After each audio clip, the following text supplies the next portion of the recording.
Why everything suddenly feels expensive. 5 years ago, $100 could fill your grocery cart.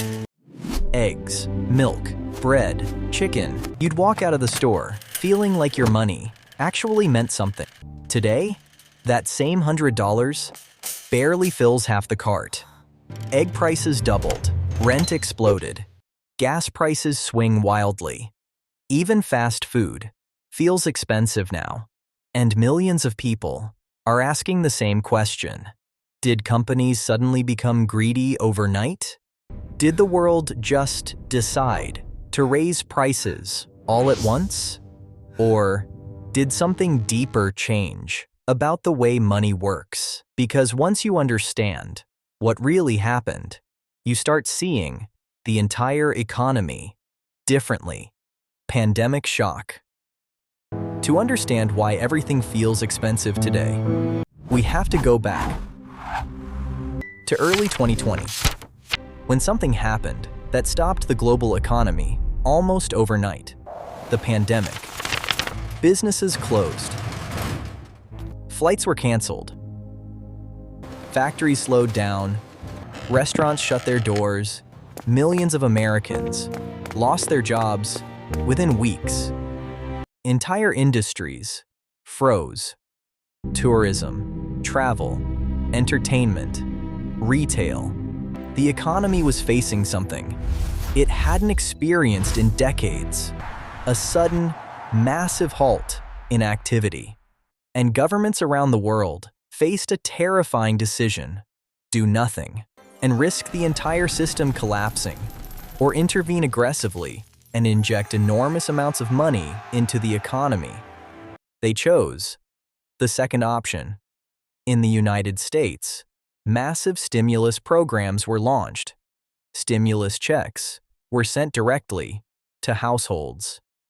Unemployment benefits were expanded.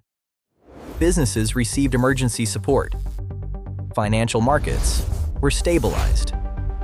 The goal was simple: keep the economy alive long enough to survive the shutdown. And at first, it worked. Markets recovered faster than expected. Consumers had spending power. And the worst-case collapse never happened. But the solution came with consequences, because the scale was historic. Money explosion. Over roughly 2 years, the United States dramatically expanded its money supply. Trillions of dollars entered the system. To understand the scale, imagine the entire pool of dollars in the economy. For decades, that pool grew slowly and steadily. But during the pandemic, it suddenly expanded at an incredible pace. Roughly 40% of all dollars were created in a short period of time. At first, this didn't feel like a problem. In fact, many people welcomed it. Households had extra savings. Consumers started spending again. Stock markets rebounded. Housing markets surged. The economy appeared strong. But money follows a simple rule. A rule that applies to almost everything. In economics, when the supply of something increases dramatically, its value tends to fall. Think about diamonds. They're expensive because they're rare. But imagine if tomorrow, diamonds became as common as rocks. Their price would collapse. The same idea applies to money. When trillions of new dollars enter the economy, each dollar becomes less powerful. Not immediately, but gradually. And that process has a name: inflation. Grocery reality. The easiest place to see inflation isn't a chart, it's the grocery store. Imagine 2 shopping trips. The first one, 5 years ago. You walk through the aisles. Eggs are cheap. Milk is affordable. Bread costs little. Your cart fills quickly. You get to the register. The total? $100. Now imagine doing the same trip today. Same store, same products, same cart. But the total looks very different. Egg prices jumped. Milk climbed. Chicken costs more.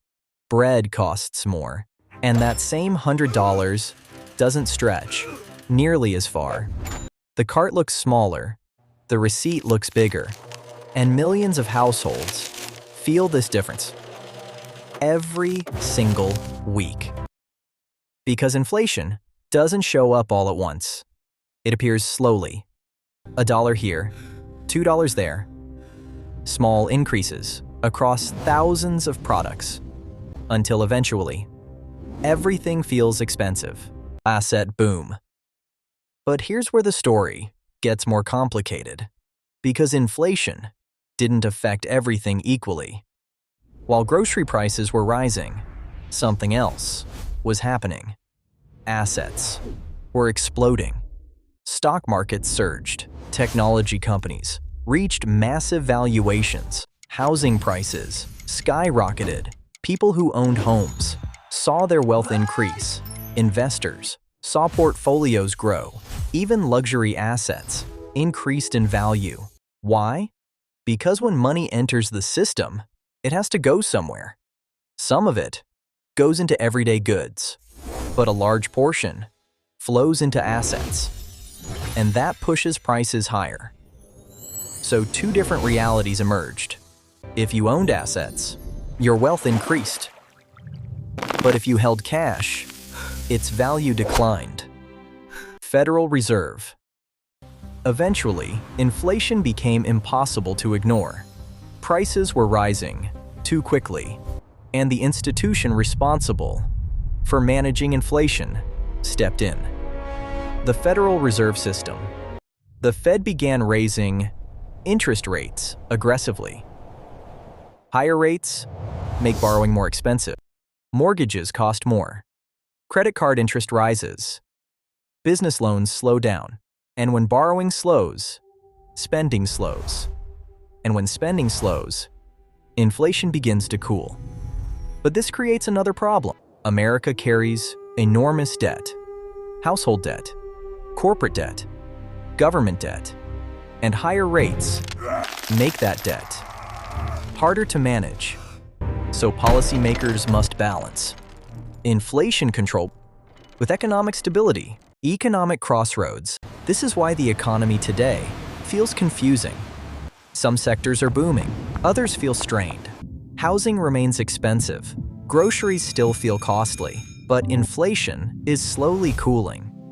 We are living through a transition, not a collapse, not a boom, but a shift.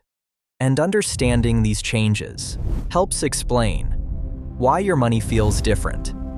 If your money has felt weaker lately, you're not imagining it.